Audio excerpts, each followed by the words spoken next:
Like what we reported earlier, remittances at a 7-month high in July, but expansion is modest at 2.3%, a slowdown from what he had in June. How should we read into this? Well, two things, no. Number one, this is to be combined with our peso movement, peso dollar movement, and therefore, so we see some counterbalancing activities that are happening. On one hand, we get more remittances. At the same time, our inflation is eating up on that particular purchasing power. But at the same time, the peso depreciation is providing some counterbalance to add additional purchasing power for the multiplier of the dollar remittances into the peso equivalent of these dollar remittances. So somehow the peso depreciation is somehow negating the impact of high prices in our basic commodities. Okay, sir, now you mentioned that for now, at least with the peso's weakness, we're benefiting from it. Plus, in terms of volume, seasonally, the remittances will be surging on December. Do you expect that because of this, and of course the class is also starting, because of this, we will be able to achieve the 4% target of the Bangko Sentral for the full year? Yes, I think, no. And if we remain elevated at around 56, 57 exchange rate, our OFWs might have more interest in terms of sending more to the Philippines. So because they see this as a price signal for them to actually benefit more of their families, more of their relatives, and therefore we should be expecting more from our OFWs. Of course, they will be sacrificing more while they're in the other countries, but they are seeing this price signals as benefits, potential benefits for their loved ones here in the Philippines. But while as we expect remittances to grow the latter part of the year, like from the start of the classes this August up to December, do you expect that growth in remittances to somehow help prop up the peso? Will that in any way offset a possible impact, of course, from the tightening over the Fed?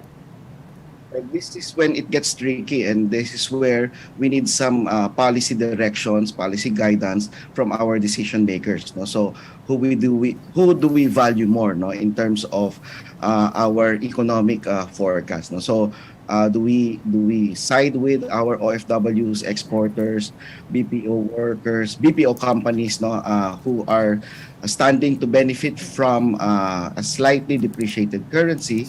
Or do we see this as a threat, in terms of our inflation environment? So that will be a policy decision on our monetary policy leaders, and therefore we wait for this particular trends to unfold.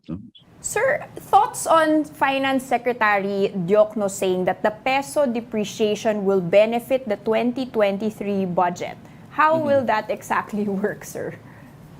Well, if I am to second guess the finance secretary, we see from the studies, for example, of Dr. Abola of UANP, a slightly depreciated currency gives more tax collection for our government, because you now have a windfall of OFW remittances in terms of the peso equivalent of their dollar remittances, and this will stimulate a lot of spending in our economy, and with our economy more than 72% domestic spending of our Filipino families, so we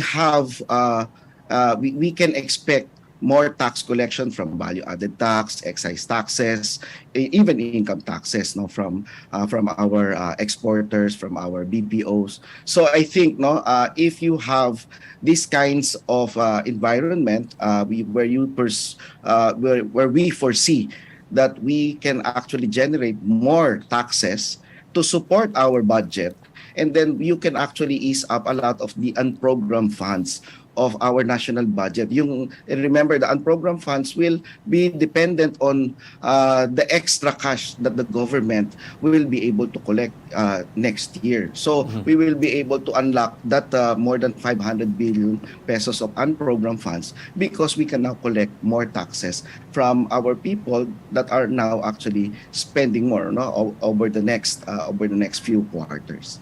Okay, and then of course, like what we were talking about earlier, you have the Fed. That's pretty much bets are high that they are, of course, going to raise hikes yet again next week, possibly a full percentage hike here. What's the likelihood that the BSP must keep in step with the aggressiveness here of the Fed? Are we even looking at the possibility of another off-cycle hike?